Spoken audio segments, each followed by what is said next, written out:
les coq chantent au fond de la bureau nandaku par exemple bureau de moi ça les locaux moi boé au fingi ya mama na yo to boli misabiso pour na terme ya mama na yo mon dossier wana na golobela ngo troté mais na golingana lo baké ils ont force rumeur. OK.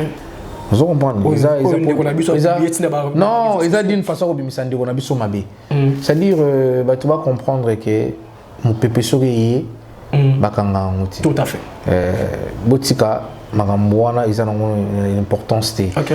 D'abord, est-ce que ndekona biso wana ba injure wana ya zongo ka epande kona? OK. Par exemple, pété. Il pas finga na batu. Ah oui. Mais ça y a ngone te. C'est-à-dire olingi oya obimisa mutu mo boye mabe na télévision.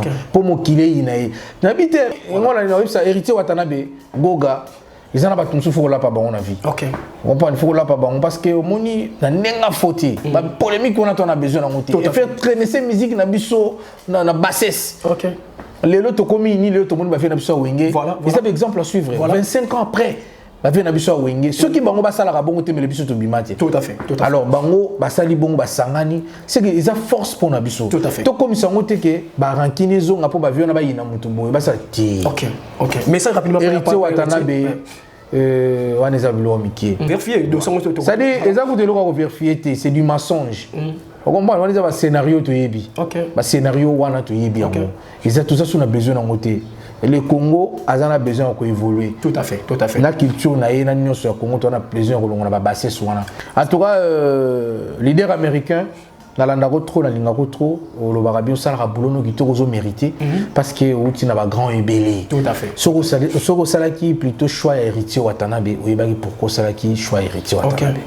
Alors ce qui problème ezali babongisa kana famille tout à fait. Mais non ko yako exposer ndeko vous comprenez exposé comme le là aux huiles comme ne moboy omoni na se référer quand nzemuni a désolé. OK. OK. Nzemu héritier Watanabe a désolé. C'est-à-dire héritier désolé. Okay. Désolé pour ça. Courage. Ils ont encore bateau, ils ont makambo. OK. To lo ba pété que oso ni mais ngai na déplorer ba comportement wana.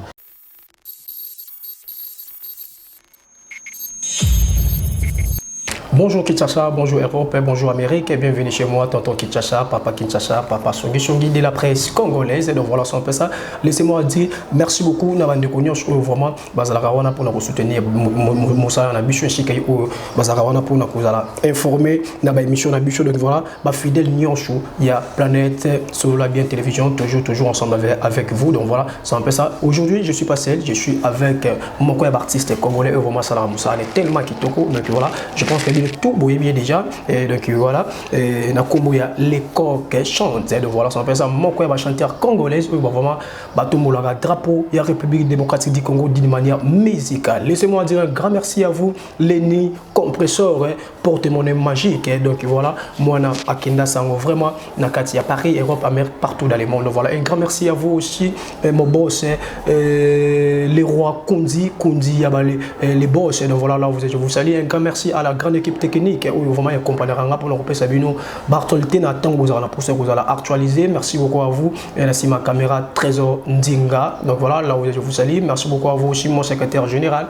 Liège. Alors je vous salue sans plus tarder nous allons recevoir notre invité autre vraiment recevoir concernant musique la pangaï les coq chantent ouais tantôt Kinshasa après si batutu voilà na biso puis nous va monter place besoin voilà c'est bien les coq chantent. Merci beaucoup moi kala plateau na biso kinyongo ouais na kimaki bango baloba français baloba reculer pour mieux sauter. Tout à fait. Donc nazonga moi ciment il y avait des causes et ça là que nazonga moi ciment. OK. Pour na meka un peu pour préparer les bango maxi signer la bango la panga. OK. Et voilà enfin c'est disponible. OK. Il y a au moins une raison pour d'être na biso na émission actuellement. OK. Nazo les kalekana nous pour na meka un peu pour expliquer batou voilà. OK. Le mega nous expliquer biso pourquoi fando ko raisonner ka la panga ça veut dire quoi titre nzimba bongo c'est choquant je pense. Bien sûr la panga est un concept moko grandiose. Ils ont concept plutôt mnene. OK. Mnene la panga ils ont ma particularité moins belle. Pourquoi la panga? OK. La panga ils ont netinga par exemple.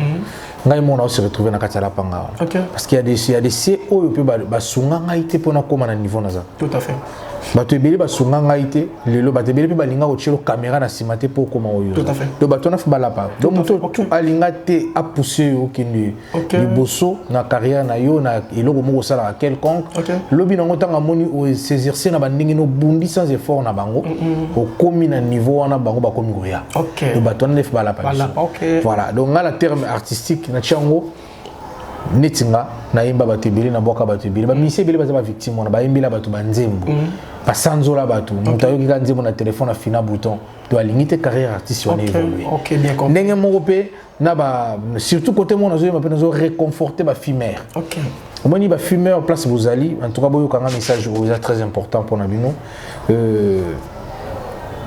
bazalaka soki babotisi ye par exemple fumeur moko abotaki na un gars moko bakabwana ya moni loko perdre d'espoir amon loko vie pona yesa nini esuki OK non vie esuki te na kati kuna na yembi nini na yembi ocheki ngai ozaki ngai rideau ki koso mais mutu mususu ya sokoli ngira rideau koso akomisi ngai rideau ya salon d'honneur ça dit ozali ko bombanga o négliger ki ngai mais na mutu mususu aye azwinga a valoriser nga ça dit parlant ina lo bala bango nini kaka na mo métier ya salaka wana akanga mo suki na ye atongaka mo ilamba na ya salaka mo cop na yatika mo malewa na yatika mo ba omelette na ye ba spaghetti na ye ko désespéré ti car nous on a mis ça on nzambe pas au pambola yo et mutu musupa ko ya azuyo à valoriser na ngai pesa lokola bato bazo soutenir nga actuellement bato balingi na évoluer lokola ba ramel kutuka lokola ba papa Zéphirin Nyanga l'impossible n'est pas Zéphirin lokola ba directeur Max Masalou mon directeur Jean-Jacques Soki Panorama Média ya Medem Pata Blaise Mboko baza tellement belé excellence Flavien Koumisuru baza tellement belé oyo balingi souci à jeunesse o bazo soutenir baza ba fait sociaux pour battre ba évoluer je comprends mais ça là bato musupe to yembela bango banzembo bato musuba chabiso poité obengi kuna téléphone ya mbati fala pa biso tout à fait parce que lelo au mona le koka komi na niveau ya komi bato musuba soutenir ye pour ba chai poids lobby komi goya un exemple pour un artiste mais pour par exemple na bolingo obotisaki mwasi ya bato osundola mwana bato lobi moni aloko si ministre abali nzamba pamboli a valoriser ye lobi komi kuku sali chéri bolinga mwana isila ate nana loba bo yo okomi placement boy place auto komi siko les cochons on dirait ozo yebisa bato moto a pemila 50 francs ou 100 francs na kilelo komi ko 100 francs na facilité moto wana fala pa yo bon ça dit quoi tolobi te tozongi ça m'a bien à ma vie ils ont corrigé indirectement ba e bazara en esprit à keto bon moto muso ko kabelo te po azana ngoti OK voilà place ngo moto ko bozo ko moto muso azana ngoti bazana ko soutenir moto za financièrement kakati OK oko ça la peine moyen te we na port vous comprenez tout ça na façon belé mutu muso ya na poko ya pena idée mutu ya pena mais oyo boy pena ko miser ozana ngome o boy ko soutenir ozana makaniso biki le koko so na soutenir côté mo wazaka bloqué par exemple vous comprenez papa Kinshasa nenga zo sala émission na ye na la daga émission na sipela mais na sala remarque côté o bombi remarque wana pour ninga évoluer ti OK bata bongo ndi fubala pa biso vous êtes voilà pena place suivante to pêcher vraiment les coqs chantent raison par rapport à l'explication les coqs chantent dit mongoza basé purement à bolingo so tali carrière artistique na yo oyembela ka toujours bolingo non to fanda tete yo ka les coqs chantent oyembela vie sociale oyembela opesa azopesa ba jeune encouragement ba lukambongo non donc toi tu focaliser na bolingo et ça dernier oza trop choqué oza non ngala yemba ka bolingo est vrai bolingo na yemba kana ba fait moko naturel par exemple na yembi ya Zouzou aya Zouzou on appelle ça conseil aya Zouzou comment ya Zouzou a tegi le pango a sombi 207 qui ko bula c'est l'accident et comme na quartier ce qui mutalinga soma mutu ka tuna ya Zouzou pourquoi bato musu basala berere to mona bato yoka ba masolo to mona pour histoire on a beto les avrais salima mutategi le pango na ye poisson baka ba mona ye comme côté mbonga sala cop mais à Bossani qui m'a belé tout là tant on sait l'erreur mon bongo et percuté et symbati et comme ce qu'on a quartier mutolinga sala erreur à bongo si on sait l'erreur à bongo mais tout n'a Zouzou azur référence au moni voilà OK moni ba jara ba boli donc c'est dans interpeller ba tu vas comprendre OK surtout zongi na lapanga na zo interpeller pe mibali na baso ba négliger ezaka mibali te ke ba négliger basi moi si mon père négliger na l'écoque boina na rien a mona musique na ne lote l'écoque wa pianga nga so na lingi l'écoque wa pianga nini na zo bosa na l'écoque azana art l'écoque azana mobali tout comme mobali nyonso lobi na nzamba ko décider autrement makambo pepesi lobi na ntango mona nga ba benzula ba range ba nini komi kuku sali e wana ex na nga garçon wana na yebi trop bien tu vois. On va dire que tu déplorer. Voilà, là tu as raison. Les corps chantent. C'est que tu es mon qui, tu es malade pendant mon qui pour n'a pas pour Niger. Si. Voilà. Tolingana kae na bolingo ya vrai.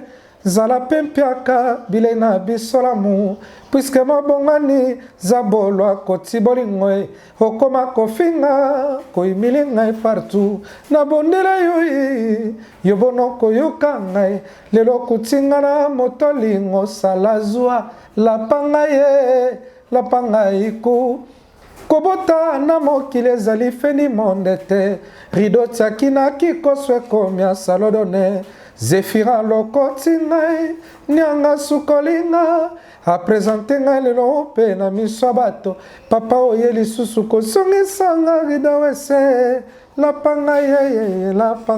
Aïe, fidèles téléspectateurs, je pense que vous êtes vraiment branchés pour scotcher l'émission Nabino de Tolobela bien. Donc voilà, c'est un peu ça. Et je suis avec artistes congolais, artistes parmi les artistes congolais. On va s'en fier. Il y a un drapeau de la République démocratique du Congo, ainsi que oui, et tout la musique congolaise d'une manière internationale. Voilà. Donc, les conchats sont qui fait réseau bima, qui papa oui maison bima. Qui ont un quartier ce soir là. Ils ont dit un travail comment? Oui, bien sûr, ils ont dit un travail parce que travail n'est en homme sali que nous sommes en aïe et bien. Ils ont travaillé dans la discipline, dans le lengue ya ko memela makambu quoi. So ba biso yimba wa faire la charge d'épaule. Et ça là on et ça là on a bien. Faire charge d'épaule. Batarine. OK. Ah, Papa Hervé. OK. Grand chanteur. OK. Ce que tu joues, moi, nous avons préparatoire. Soit tu as un G1, tu as maître ACP. OK. Maître avocat dans campus à Pamba. Avec campus Kakao, tu as un préparatoire. Soit tu as déjà ingénieur. Ok, na préparatoire na campus, soit na IBTP, tu as déjà ingénieur. OK. Bon, on a faire. C'est-à-dire, tant que tu as faire rigoler, c'est que bah comparer mais bah pesio que ils ont un message aux alentours que un jour sur bosser pour comment péor on comment dans la minute on les caper dans le comité non le comité nous allons bah faire rigoler bah faire monsieur le roi de la forêt bah faire monsieur bah papa chéri comprendre bazana ya makambo si bah sala na au soki wana bon natangi ce que natangi kaka ba grand biso wana baza ebele baza non baza tellement ebele baza tellement ebele pour ne pas citer tous les noms na émission et natangi kaka ba wana avec na biso ba grand na biso ba papa chéri avec na biso ba rançon le roi de la forêt ba Fabrigas ba maestro ba déplique pour maniance ba héritier Watanabe ba bina filé baza tellement ebele ba ça la fierté musique congolaise voilà mais ngai ce qu'on a lobby que par rapport à faire rigoler les padres. Comprendre, il faut ça la makambu. Ne va pas le baranga, nous poser une question. Nazonga muke, donc on ça la pe makambu logo là-bas. Tout à fait. De temps d'abord la question qui la vision mon faut mon aki. Tout à fait. Voilà. Tout à fait. Là tu as totalement vraiment raison. Merci beaucoup à vous Lenny compresseur porte-monnaie magique et Moutambo on a tourné. Merci beaucoup à vous aussi Jenny qui est la lumière du monde. Pourquoi pas à vous aussi à José Ikaba. Donc un grand merci à vous, un grand merci à vous Lenny compresseur porte-monnaie magique et là je vous salue. Ça rend des toyokanaki ça rend des moyaya. Je vous salue. Voilà. Les corrections.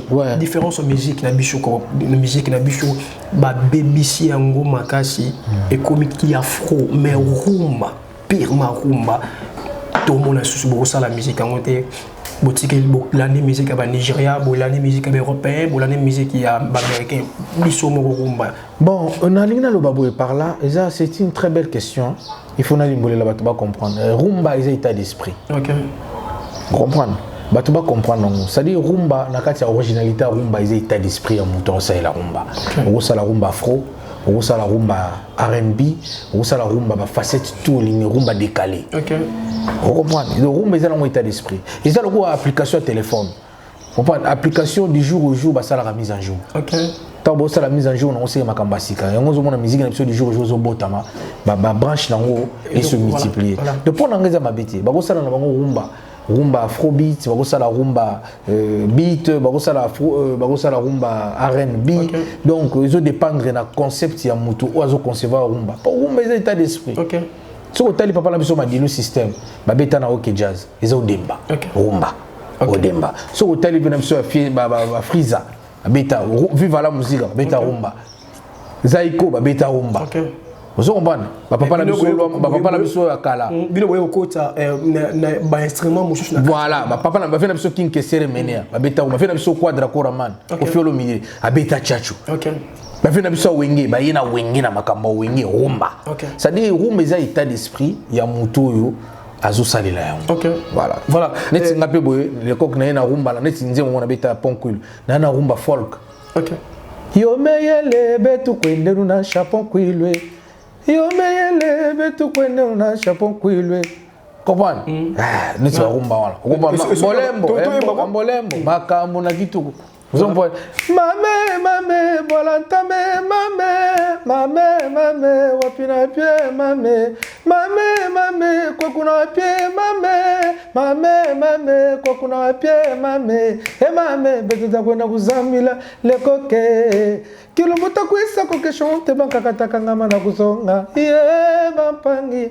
Aïe, les coq chantent, voilà. Ils ont rumba folk. Vraiment. Donc on a particularité nanga. OK. Donc na beti ba rumba afro, na beti ba rumba boye, tout ça il faut sikoyo, na rumba folk. OK. Donc on a des particularités nanga. Mais ils ont bien de mélanger rumba. Ils ont pas mal, ils ont d'une façon ya ko valoriser la culture congolaise. Parce que na kati ba rumba wana no so wana ba tribu zo se retrouver na kati. Tout à fait. Les coqs chantent. Ndi moment ko eso ko fa na ndako. Ezongela et ça quand pour ça on sent la musique makasi na album nyo sur papa wemba oyo abimisa donc paix à son âme donc voilà nzemoni so oyo ka papa wemba fandi bena bomi nzemo et motivanga sur musique na pour ça ayo nino sali ngai obimisi ngazo bana misabato kevine pasinanga na loyembo batoto bakamwenga nzembo wana. OK. Ils ont nzembo mo so na naimba ngo so na vandi na yoki ngo na mona ka dokwa papa na biso paix à son âme ve beaucoup. OK. A résumé carrière ne mobimba na une chanson. OK. C'est-à-dire a pesa makambo ya pesa na nzembo wana ayemba ni banzembo danger. Mais nzembo wana ndito ba biso artiste que papa emba ngo avec âme. OK. Maman, esangolanga oyibi po bato bamona bokamatania pe badonwe. Donc papa place azali molimo na ye pe manakimia voilà. Ba papa bazo mériter ko pe manakimia po basali mingi. OK. Donc na moni papa résumé la carrière na ye na nzembo wana. OK. Parce que a pesa makambo ya tika na nzembo wana non. Voilà. Là tu as raison. Les coqs chantent. Les gens na ba musicien nyonso baza na kati ya Congo na ya drapeau ya Congo. Musicien ni na kilelo na kisiko OK oui azo défendre bino na ba pays étranger. Donc je peux dire quoi aza na succès na minute ko pe aza na album azo défendre bino na niveau ya tolongoli na yo parce que yo aux invité. Oui bien sûr. Voilà. Toche bande kono mususu. Ah pour ngai en tout cas tout le monde azo défendre. OK. Sans mâcher les mots. D'abord, tout oiseau flotté des drapeaux à pays Nabisso Libanda a représenté valablement culture. Okay. Voilà. La génération Nabisso, il y en a beaucoup. Hein. Okay. Il y en a beaucoup. Donc, l'artiste c'est tout, ça la fierté. L'artiste c'est tout, ça la fierté à Congo. Bazo Bimara Libanda, Bazo Beta Bandoule na Bango, Zo Simba, na Moni Bandegonanga, Baouti Libanda, Bao Beta Pe, Zo Simba, Bamsou Bakenagi avant, Bamsou Baké après, Bamsou Baouti Siko. Donc, ça montre déjà que tout Bao Beta bien. Ok. Les coqs chantent au fond de bureau na par exemple. Bureau de moi ça les locaux moi boye au fingi ya mama na yo to boli misa biso pour na terme ya mama na yo est-ce que on les a sans moni dossier wana na golobela ngo troté mais na golingana lo baké ils ont force rumeur. OK. Vous comprenez? Non, ils ont d'une façon que ça on a biso mabé. C'est-à-dire tu vas comprendre que mon pépé souri bakanga ngoti. Tout à fait. Botika makambo wana ils ont une importance. OK. D'abord, est-ce que ndeko na biso wana ba injure wana ya zongo ka epande kona? OK. Par exemple, pété. Ah oui. Il pas finga batu. Ah oui. Mais ça y a on était. C'est-à-dire olingi oya obimisa mutu mo boye mabe na télévision. Pour mo kile inaye. N'habite est-ce que après avoir ko initier l'école ko boye soit ko initier mutu mo bozo. Attends, to la pa mne bango yo bato. Voilà. Omoni baton, omoni ngola na ça héritier Watanabe Goga. Ils en ont pas tout souffert là pas bon la vie. OK. On prend il faut là pas bon parce que omoni na nenga fauté. Ba polémique on a besoin na monter. Et faire traîner ces musiques na biso na bassesse. OK. Les autres commis ni les autres monde va faire na biso wenge. Voilà. Et ça exemple à suivre. 25 ans après va faire na biso wenge. Ceux qui bango ba sala bongo te mais le biso to bimati. Tout à fait. Alors bango ba sali bongo ba sangani, c'est que ils a force pour na biso. Tout à fait. To comme sango te que ba rankine zo ngapo ba viona ba yina mutu boy ba sa ti. OK. OK. Mais ça rapidement héritier Watanabe wana eza bilo mikie. Pour ça to le bito bito ebi yango pe mutu musu pa ko koma lelo. Mutu pa ko koma ne pe na komika Darlene. Darlene Tsumbo na komina numéro moyen koni. Toi na sali pe capture na tiena na WhatsApp. Ba jona to ebi. Reste à vérifier donc ça ça dit eza ko te lo ko vérifier c'est du mensonge. On comprend on a un scénario to ebi. Ba scénario wana to ebi yango. Ils ont tout ça sur na besoin na ngote. Le Congo a besoin d'évoluer. Tout à fait, tout à fait. La culture na yena nyonso ya Congo on a besoin de la basser sur wana. Conseil rapidement par Panzora. En tout cas leader américain na landako trop na lingako trop le barabio sala boulono qui to mérité parce que outi na ba grand ébélé. Tout à fait. Soko salaki plutôt choix héritier Watanabe ou ibaki pourquoi salaki choix héritier Watanabe. Alors ce qui problème ezali babongisaka na famille tout à fait. Mais non ko exposer ndeko vous comprenez exposé comme le coup là aux huiles comme au moni na se référer quand on dit mon désolé. OK. OK. On dit héritier Watanabe est désolé. C'est-à-dire héritier désolé. Désolé pour ça. Courage. Ils en ont ka bato, ils en ont makambo.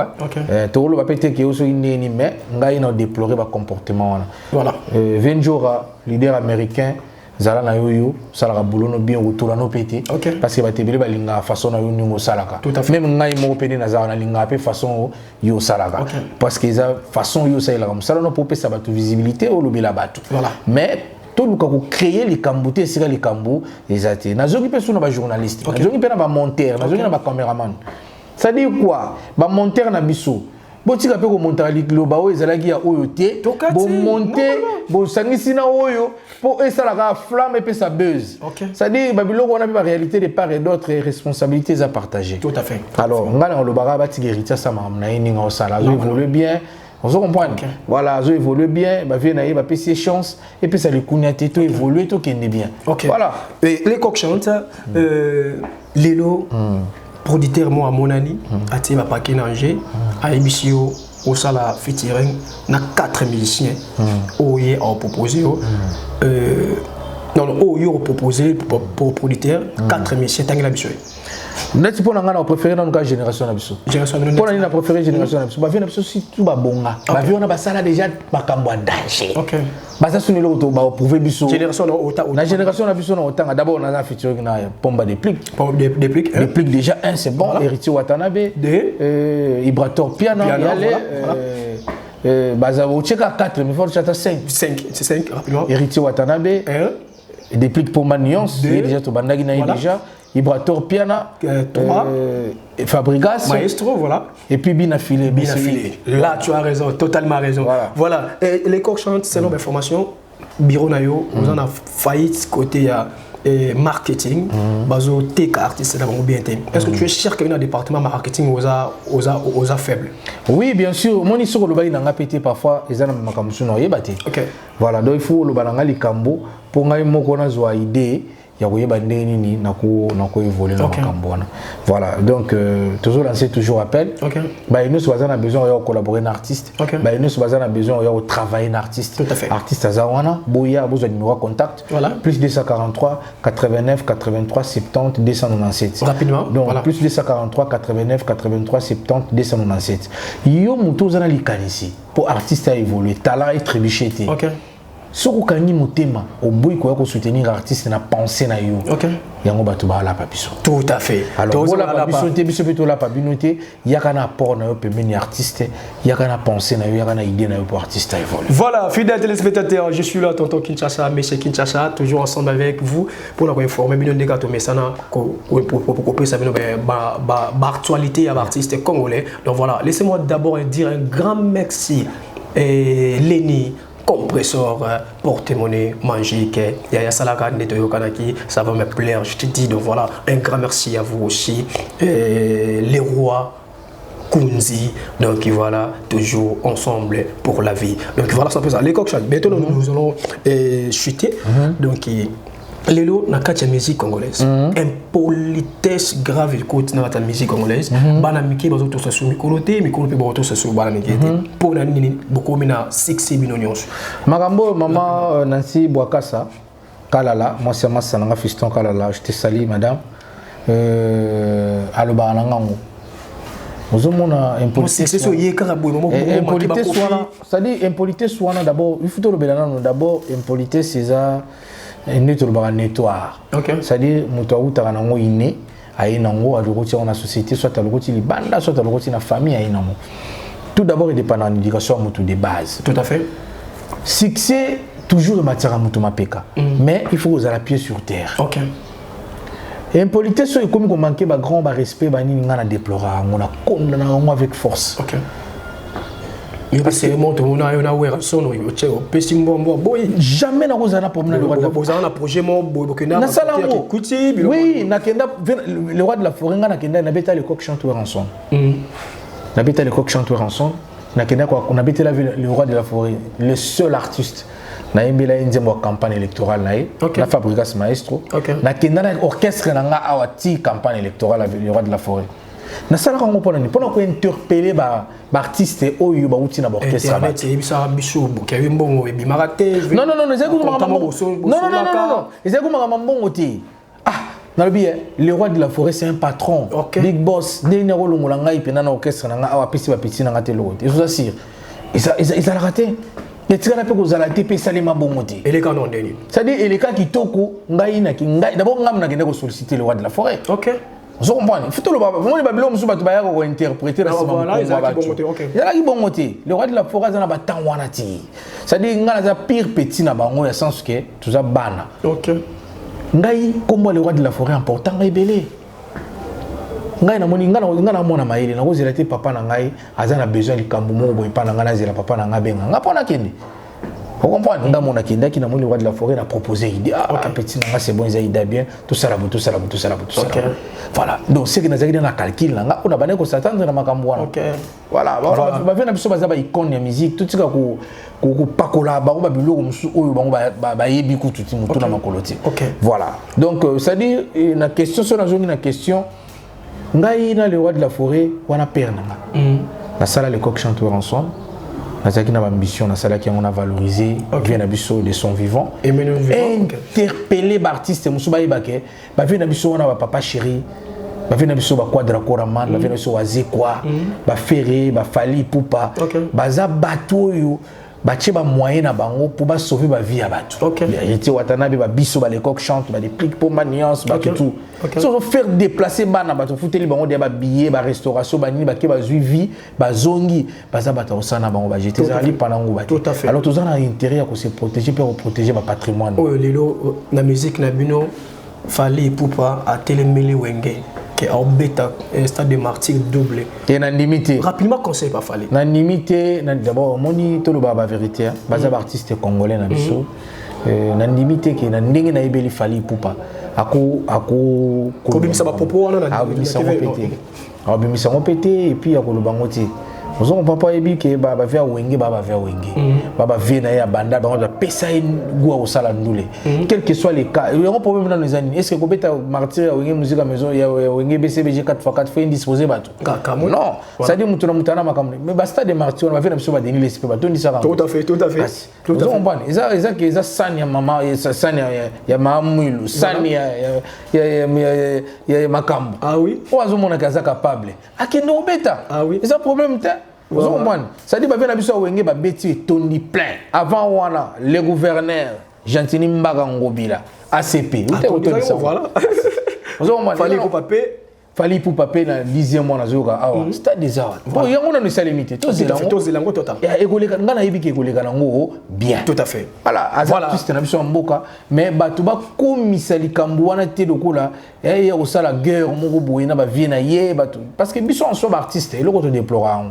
ngana tana nit na va na pala parce que bato so ba olo baba ça va débat libanda ah oui makambo ba olo bana ngano tuyibiti to ya yoka ka leko kamankaki boye leko voilà ba ngone bazo créer ba biloko alors ozo mona eza propreté ranking ezati eloko ezati tout ça la musique congolaise to na besoin de voilà merci beaucoup merci les coq chantent tu vois bon comprendre une explication tellement bien l'artiste va là li ba pongi na ndako zo tazana studio zo ta répéter bango ba fan na ko venir bon ça débat tant que comme internet bin vocal si mutaloba ki les coq chantent mutaloba ki on fallait pour nzokande ye moko to innocent tu vois information bazwa na source bazwa na internet te bazwa na balabala te donc voilà ben internet nyoso bozui ba réponse na bino vraiment donc c'est un peu ça les coq chantent nous avons chuté puis ça sur un programme na yo dans un studio pour pas concert voyage bien sûr en tout cas pour le programme na ngai d'abord na kopesa merci na batu nyoso bazo soutenir biso programme na ngai ezali le 2 juillet depuis le 2 juillet na bimisaki maxi single na ngai intitulé Lapanga OK na bimisaki ngo déjà. Donc Lapanga est déjà disponible dans la plateforme et tout et puis dans la chaîne dans YouTube. OK. Kaka et puis le programme naza chaque vendredi. Okay. Donc actuellement nazo bomana nous répétitions coulisses. OK. Chaque vendredi naza na face à même ligne. OK. Naza na face à même ligne wana na immeuble Galerie Pacha. OK. Na et pas venanga Jean-Pierre Lumengo. Venanga je te salue hôtel pour vous. Nous avons une répétition en karaoké. Okay. Nous avons chaque vendredi à partir de 17h30 batubaya kawana ba savourer déjà Lapanga parce que promotion Lapanga déjà sito bandaki déjà depuis le 2 juillet pour lancer déjà Lapanga tout ça na koluka ba voisin moyen ndeni ko valoriser Lapanga. Donc vraiment banakine bana partout les coq chantier artistes nabino. Nous avons besoin de soutien nabino pour soutenir nga. Tout à l'heure, artiste est toujours à vivre un soutien à Bafan Naï. Tout à fait. De la bonne musique pour soutenir la bien. Ok. Rapidement, numéro de téléphone. Plus 243 89 83 70 297. Ok. Plus 243 89 83 70 297. Plus Yaouli Moucheni. Tout. Au Bolinga, les coq chantent, Mikolo, tout ça, ma répétition spéciale en karaoké. En face, il y a même ligne, on a immeuble, la galerie Pacha. Un hôtel pour vous. Boyawana est à partir à 17h. Vendredi à partir à 17h. Boyawana déjà pour tout ça la solo. Na pesi mbote na papa Zéphirin Nyanga. L'impossible n'est pas Zéphirin Nyanga. Na pesi le directeur Jean-Jacques Soki Panorama Média. Na pesi mbote na venanga Blaise Mboko. Na pesi mbote na yana ngai Nono Nyangasa et puis sœur nangai Mami Nyangasa ya maman. Na pesi batu tout balingara le coq chante Armel le couteau le silencieux venangai tonton Labila et puis venangai tonton Louakounou architecte na pesi bambota trop venanga Teski Mayoko l'infatigable venanga Mayoko guéri tout ça toujours ensemble ya BD Kinyama le directeur J de Musikemi et puis le boss c'est Franck Ilunga moto asali bijou na lemba. Ah oui. Donc il faut tout betele maboko quoi. Voilà fidèles téléspectateurs chers internet c'est toujours voilà na ya kulukila bino vraiment actualité puis on peut changer information na tomboza na pour informer ajajaï appelle-moi tonton Kinshasa mais chez Kinshasa papa Songi Chongi de la presse congolaise. J'étais avec les coq chantent au vraiment to betaki vraiment solo na yé si que ma solo musique congolaise donc voilà c'est un peu ça bah on peut pas comprendre ndenge na bango beaucoup kaka na commentaire wana soit besoin numéros affichés na ba poste téléviseur na bino beaucoup la biso na nzela ya WhatsApp to ko expliquer si que oui plus erreur ezali to ko bongisa donc voilà parce que bino ne boza wana pona ko pesa biso vraiment ba remarque. Donc, toujours à Karima, pour tout personne Moussale qui tout un grand merci, un grand merci à vous, l'aîné, compresseur, porte-monnaie magique, moi, laissez-moi dire un grand merci à vous aussi, Trésor Ndinga, merci beaucoup à vous aussi, secrétaire Liège, merci beaucoup à mon boss, mon patron, les rois Kounzi. Donc voilà, depuis, donc voilà. Quant à moi, je vous tiens rendez-vous à la prochaine numéro. Merci, ciao, bye.